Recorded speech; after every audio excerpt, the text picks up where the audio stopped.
120문도가 방언을 하게 되고 또 방언으로 말하고 방언으로 듣고, 그래서 공동적으로 어느 한 사람이 아니고 전부 다 그 자리에 있었던 분들이 다 성령의 충만함을 입어서 하나님 말씀을 그리스도를 중심해서 저들이 완전히 의사가 소통하게 됩니다. 말하자면 복음의 커뮤니케이션이 이루어진다 이 말이에요. 서로 마음이 열리고 그리고 언어가 통하게 되었다 하는 것입니다. 그게 다 놀랄 수밖에 없지요. 그래서 이제 그 어제 아침에 마지막 말씀이 있습니다. 어제 그 마지막 13절 말씀에 보면 저들이 조롱하여 말하기를 새술에 취었다, 새술에 취었다 이렇게 말을 합니다. 이게 참 이상하잖아요. 아무리 좋은 일에도요 꼭 나쁜 해석이 따릅니다. 아무리 또 좋은 사람들이 모여도요 꼭 나쁜 사람이 있어요. 그 참 이상한 것입니다. 이런 희한한 일, 이런 놀라운 일, 그걸 좀 그대로 마음을 열고 그대로 받아들이면 안 되겠습니까? 그러나 이상하게도요 어디나 왜곡하는 사람, 또 비판적인 사람 꼭 있기 마련입니다. 참 신기해요. 보면요, 예수님이 귀신 들린 사람을 내쫓았지 않습니까? 귀신 들린 아이가 깨끗해졌어요. 그 얼마나 희한합니까? 그러면 하나님께 영광 돌리면 되잖아요. 그야말로 할렐루야 하고 하나님께 우리에게 이와 같은 은혜를 베푸셨다 이렇게 영광 돌리면 그것으로 끝이지요. 더 바랄 것도 없지 않습니까? 그런데 귀신의 왕 힘을 입어서 바알세볼의 힘을 입어서 귀신을 쫓아내게 했다. 어떻게 이렇게 비난할 수 있겠습니까? 그러니까 언제나 비방은 있고요. 이렇게 부정적인 이런 비방을 있습니다. 이걸 우리가 깊이 생각해야 됩니다. 그래서 어느 시간에도 부정적인 견해가 있다. 여러분 어느 쪽에 우리가 서겠습니까? 여러분 이 사건을 아주 긍정적으로 이 사실을 수용하시겠습니까? 아니면 꼭 삐딱하게 이렇게 비판해야 되겠느냐? 참 그래서 이 마음가짐이라는 것이 참 이것이 이렇게 중요합니다. 삶의 자세가 이렇게 중요한 거예요. 그래서 오늘 여기 보니까 오순절 성령의 역사가 나타나서 모든 방언을 합니다. 성령의 역사가 아주 폭발적으로 나타납니다. 그래서 깜짝 놀라운 순간에 나도 하고 거기에 뛰어들면 되겠는데 이 사람들이 하는 말이 새술에 취했다. 낮에 술 취해가지고 저렇게 이상한 소리를 하고 있구나. 그랬더니 어쨌든 이 새술에 취했다는 말은 뭐 감격적이고 충격적입니다. 우선 그렇게 해도 부정적으로 볼 수밖에 없는 그런 마음, 깨끗하지 못한 사람들이 있다고 하는 것과요, 그 다음에는 이러한 반응이 또 중요한 증명이 됩니다. 증거가 돼요. 초자연적인 사건을 증거해 줍니다. 다른 방법으로서는 이해할 수 없습니다. 아무리 생각해도 이해가 안 돼요. 어떻게 이런 일이 있을 수 있느냐? 어떻게 이 모두가 한 사람도 아니고 120문도가 다 함께 이런 이상한 짓을 할 수 있단 말입니까? 그래서 이제 저들은 생각합니다. 새술에 취했다. 꼭 새술에 취한 것 같아. 이게 사람의 일이 아니고 이건 영적인 일입니다. 이건 신령한 일입니다. 그래서 저들은 새술에 취했다 이렇게 해석을 내립니다. 여기서 우리가 한번 비교해 볼 사건이 하나 있습니다. 사도행전 26장에 보면요, 사도 바울이 아그리빠 왕 앞에서 일장 연설을 합니다. 지금 이 아그리빠 왕은 자기를 죽일 수도 있고 살릴 수도 있습니다. 그런 왕 앞에 지금 아주 중요한 시간에 재판을 받는 자기 피고인으로서 일장 연설을 해요. 이 아그리빠 왕이 듣다가 하는 소리가, 바울아, 너 많은 지식이 너를 미치게 했구나. 그렇게 말합니다. 너 공부 많이 했다고 하더니 더 이상한 소리를 하구나. 이렇게 말합니다. 그 사람도 감동이 된 거예요. 예?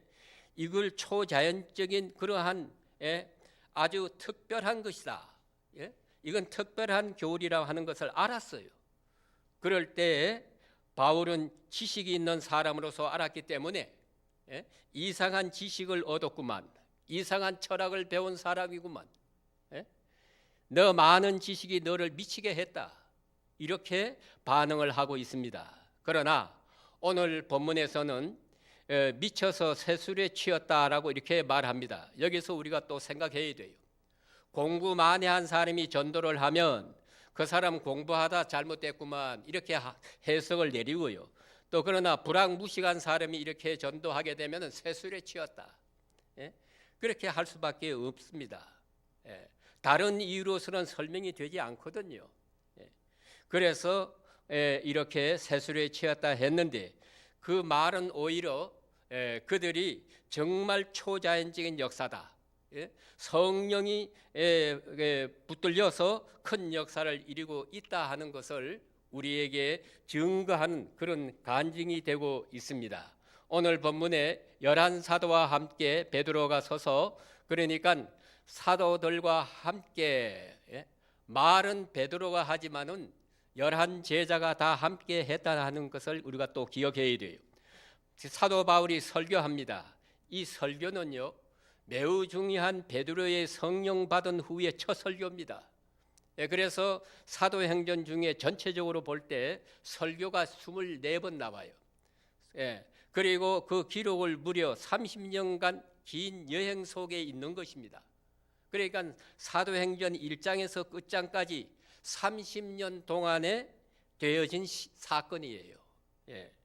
그 중에 이것을 오늘 기록하고 있는 것이고요. 그래서 사도행전 전체로 볼 때는 절수를 놓고 따져보면, 계산해 보면 25%가 설교입니다. 설교인데 나머지는 전부 행적이에요. 그러니까 가고 오고 만나고 이런 사건이 있었을 것입니다. 그러니까 그 행적과 설교가 이런 비례로 나타나는 것을 볼 수가 있습니다. 오늘 본문에서는 베드로 설교를 봅니다만은, 베드로 설교도 또 야고보 설교도 있고 사도 바울의 설교, 이것저것에서 나타나게 됩니다. 그러니까 행적과 설교, 행동과 설교가 함께 했다, 이것이 우리가 깊이 생각해야 합니다. 그리고 이 사도들이 그 역사에 표적이 따릅니다. 뒤에 계속해서 이제 나옵니다만은 사도행전은 계속 이런 맥락에서 이어집니다. 그렇기 때문에 이건 뭐냐 하면은 사건이 있어요. 그리고 그 사건 속에서 설교가 되고, 또 사건으로 설교하고, 사건이 우리 말로 말하면은 아주 본문처럼 되어 있어요. 그러니까 이게 이제 주제가 되는 것입니다. 그래서 그것을 설명하려고 지금 설교를 합니다. 그러니까 증거가 되는 것이지요. 사건으로 설명을 하니까 확실한 역사적 사건을 들어서 말씀을 설명하기 때문에 이게 바로 증거랍니다. 증거. 그게 설교학에서 그런 말이 있어요. 철학적인 설교도 있고, 감동적인 설교도 있고, 또 증거적 설교가 있어요. 그 사실을 들어서, 예를 들어서 사랑하라 하면은요, 사랑하라 하는 말, 그 말만 하는 게 아닙니다. 사랑은 귀한 것이다, 이건 철학적인 얘기예요. 그러나 이것이 사랑이다, 이러이러한 사람이 이러이러하게 했다, 이것이 사랑입니다. 이것이 증거입니다. 그 증거를 들어서 말하는 것입니다. 가령 예를 들어서 아버지가 아들을 사랑하고 아들이 고민하는 걸 알고 뭐라고 말할 수가 없어요. 이렇게 물어볼 수도 없고 위로할 수도 없어요. 그래서 아들이 자는데 몰래 들어가서 옆에 누웠다가 또 일어났어요. 그리고 또 그렇게 했어요. 그 아버지는 그 아들 옆에 누워서 천장을 바라보면서, 이 아들을 어떻게 위로할까? 어떻게 저 괴로움을 우리가 어떻게 저걸 해결할 수 있을까? 무슨 말로 말을 해야 될지 모르겠어요. 그래서 또 가서 누웠다 또 오고 하다 보니까 이 아들이 아버지가 내 옆에 누워 있다 갔다 하는 걸 알게 됐어요. 그러니까 이 아들은 또 오히려 생각하기를 아버지가 얼마나 괴로우면 이렇게 하실까. 예? 그래서 그는 애롭지 않고 용기를 내서 다시 새 사람이 됩니다. 예? 이렇게 말씀을 드리는데 여기에 증거가 뭡니까? 자식을 어떻게 사랑해야 되느냐? 예? 사랑이 뭐냐? 사랑이란 때리는 것이 아니에요. 예? 말로 하는 것도 아닙니다. 가만히 옆에 누워 있는 거라고 그게 증거란 말이에요. 예? 그 많은 말이 그 속에 다 있어요. 예? 많은 말이 필요 없습니다. 그 아버지는 정말 아주 거룩한 행동을 했어요. 예? 정말로 아들을 사랑한 거예요. 그 사랑을 그렇게 나타냈습니다. 그와 같이 오늘 또 우리 성경에서 사건을 들어서 이거다, 이것이 사랑이다, 예? 이것이 믿음이다, 이것이 소망이다, 예?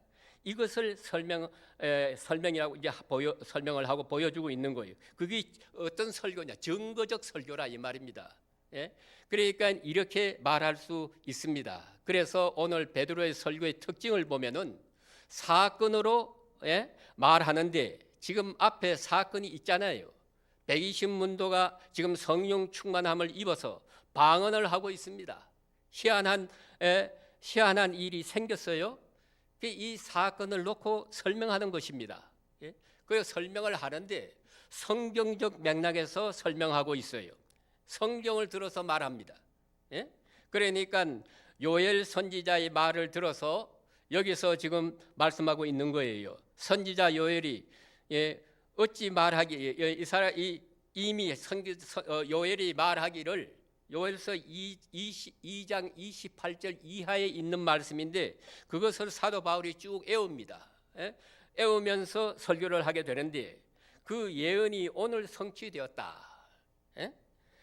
이 적어도 이 예언 벌써 700년 전에 예언한 말씀이에요. 그 700년 전에 예언한 말씀이 바로 오늘 여기에 성취되었다. 여러분 예언은 성취가 없으면 아무것도 아니잖아요. 그리고 또 예언은 성취됨으로써 예언의 진실성을 말해주는 것입니다. 그리고 또 이 사건을 예언을 통해서 그 의미가 아주 높아지는 거예요. 한 번 더 생각해 보세요. 여기 하나의 사건이 있습니다. 우연한 일이 아니에요. 이 일이 있으려고 벌써 몇백 년 전부터 예언해 왔던 것입니다. 그러니까 이 얼마나 그 사건이 굉장한 의미를 가집니까? 그래서 이 사건을 일시적인 우연한 일로 보아서는 안 돼요. 이 일이 있기 위해서는 벌써 하나님께서는 오래전부터 준비하셨어요. 그걸 우리가 알아야 됩니다. 여러분이 예수 믿는 것도 그렇잖아요. 생각해 보세요. 많은 사건들이 있었어요. 그게 우연한 일이 아니다 그 말이에요. 그러니까 이 사건은 일시적으로 돌발적으로 이루어진 것이 아닙니다. 특별히 예수의 사건, 십자가의 사건, 이 성령이 임한 이 사건 벌써 오래전부터 선지자를 통해서 예언해 온 것입니다. 그래야 오늘 나타난 것이지요. 나타난 것입니다. 그렇다면 생각해 보세요. 이 시점이 얼마나 중요합니까? 이 시점에 태어난 것이 또 얼마나 중요합니까? 이 시점에 내가 있다는 것이 또 얼마나 중요합니까? 이 시점에서 이걸 경험하고 있다는 것은 그야말로 역사적인 일이에요. 우주적인 일입니다. 그러니까 하나님의 구속사의 엄청난 계획 속에서 그런 경륜 속에 지금 이 사건이 지금 있어요. 여러분 가능하면 우리는요 모든 사건을 그렇게 생각할 수 있어야 합니다. 오늘 여기 있는 이 사건은 결코 우연한 일이 아닙니다. 많은 하나님의 은혜 속에 구원하시고자 하시는 그 큰 역사 속에서 이 작품이 이루어졌어요. 이렇게 베드로는 지금 설교하고 있습니다. 이게 바로 성서적 예언과 그 성취를 말하고 오늘 당하는 이 사건이 단순한 지금 마가의 다락방에 몇 사람이 모여서 이상한 방언을 하고 있구만 그거로 끝나는 것이 아니에요. 엄청난 미래적인 하나님의 구속사적인 의미가 여기 있다는 것입니다. 그래서 이 사건 앞에 있고 성경적으로 말하면은 그리스도를 중심적으로 말하고 그 다음에 또 뺄 수 없는 것은 그러므로 회개하고 주 예수 이름으로 믿고 세례를 받으라. 예, 이게 얼마나 중요합니까? 단장 오늘 내가 해야 할 일이 있다는 것이지요. 그럴 땐 베드로 자신을 한번 본다면은 이미 대단한 신앙적 용기라고 생각합니다. 며칠 전에 베드로가 그가 예수를 모른다고 도망간 사람 아니겠습니까? 그리고 좀 창피한 사람이에요, 사실은. 지금 여기 있는 사람들도 베드로가 그 과거 일을 다 알고 있어요. 그러나 지금은 오직 성령으로 자기 뭐 인기라든가 자기 지식이라든가 자기 무슨 의지가 아닙니다. 동시에 그리스도께서 자기를 쓰고 계신다. 내가 과거에 이렇게 부족한 자신이지만 하나님이 오늘 나를 들어 쓰고 계신다. 하나님이 고용하고 계신다. 그럼에도 불구하고 주께서 나를 쓰신다는 거지요. 얼마나 귀한 말씀이에요. 그래서 오늘 성경 그의 설교 중에 내용을 잠깐 이제 추려보면은 그 내용 첫째가 이 사건은 필연적인 것이다. 우연이 아니다. 꼭 있어야 할 사건이다 하는 것이고요. 또 그리고 말세의 사건이다. 주님이 오실 이제 날이 가까워 오고 있다. 이것이 말세로 된 증거다. 그리고 주제는 성령입니다. 그리고 그 핵심은 그리스도 자신이에요. 그리스도 십자가 그다가 초점을 맞춰야 됩니다. 우리가 예수 믿는다는 게 뭡니까? 하는 걸 다시 한번 생각해봐야 돼요. 예수 믿는다는 건 가장 중요한 핵심은 예수 그리스도의 그 십자가의 하나님의 능력과 하나님의 지혜가 거기에 다 담겨 있어요. 그것을 십자가의 은혜를 얼마나 깨닫느냐 하는 것이 그게 예수 믿는다는 거예요. 그거 빼면 안 됩니다. 이게 핵심이에요. 거기에 하나님의 모든 능력과 지혜가 다 포함되어 있어요. 무궁무한 진리가 나와요. 이기 때문에 우리는 십자가만 꼭 붙들고 십자가 사건을 통해서 예수님이 부활하신대. 그냥 그거 하나의 지식으로 끝나는 것이 아니라 그 예수가 지금 나와 함께 살아 역사하는 신앙적인 부활을 오늘 우리가 가지고, 그리고 우리가 이제 남은 것은 예수님의 재림을 고대하는 일이에요. 이제 우리 그것을 고대하고 기도하고 여기에 대한 준비를 하고 살아가는 것이 우리 그리스도인의 모습이다 하는 것을 다시 한번 이 말씀을 통해서 다시 한번 우리가 생각할 수 있기를 주의 이름으로 축원합니다. 기도드리겠습니다. 은혜와 사랑이 한량없인 아버지 하나님, 그 놀라운 은혜를 감사합니다. 하루도 편할 날이 없고 하루도 정말 깜짝 놀랄 만한 일이 없는 이런 세상, 이러한 술렁이 된 세상, 흔들리는 세상에 살고 있지만은 그러나 우리 한반도 이 조그만 또만한 땅덩어리에 이 속에서 우리는 편안함을 누리고 주를 찬양하며 또 이 아침에도 기도하며 은혜 가운데 살게 해주신 그 은혜 사랑 감사합니다. 우리가 멀어지는 세상 아쉬워하지 않고 가까이 오는 하늘나라를 우리가 바라보면서 살게 하시고, 우리의 앞날이 얼마나 남은지 알 수 없지만은 살아있는 동안 새벽마다 주님 앞에 나와 이렇게 기도하며 살게 하여 주시오니 감사합니다. 주님께서 부르시는 그날까지 아버지 하나님, 이 새벽 1시간만은 주님 앞에 바치며 살아갈 수 있게 하옵소서. 오늘 아버지 이 사건, 우리가 다시 한번 십자가에서 우리의 내 자신을 다시 한번 못 받고 내 모든 이 사리 사욕과 편견 이거 다 버리고 이제는 이 현실을 통해서 내게 말씀하시는 주님의 그 말씀의 증거를 받아들이면서 오늘 또 살아가는 우리 모두가 되고 모든 일을 하나님께 영광을 돌리며 사는 저희들이 되게 하여 주시옵소서. 그리고 아버지 하나님, 이제 한 주간 또한도 은혜 중에 잘 지켜주심을 감사드립니다. 아버지, 아무쪼록 모든 부서에서 수고하는 주의 사랑하는 종들을 위해 특별히 함께해 주시고 내일도 거룩한 주일을 맞이할 수 있는 오늘이 준비하는 기간이 되도록 인도해 주시옵소서. 또 목사님 오시는 모든 길도 잘 인도해 주실 줄 믿습니다. 목사님에게 특별히 권능과 능력과 지혜와 믿음을 더 충만하게 해 주셔서 맡긴 양무리들을 정말로 골고다 언덕까지 잘 인도할 수 있는 우리 귀한 목사님 되게 하여 주시옵소서. 모든 것을 감사하고 예수님의 이름으로 간절히 감사하며 기도합나이다. 아멘.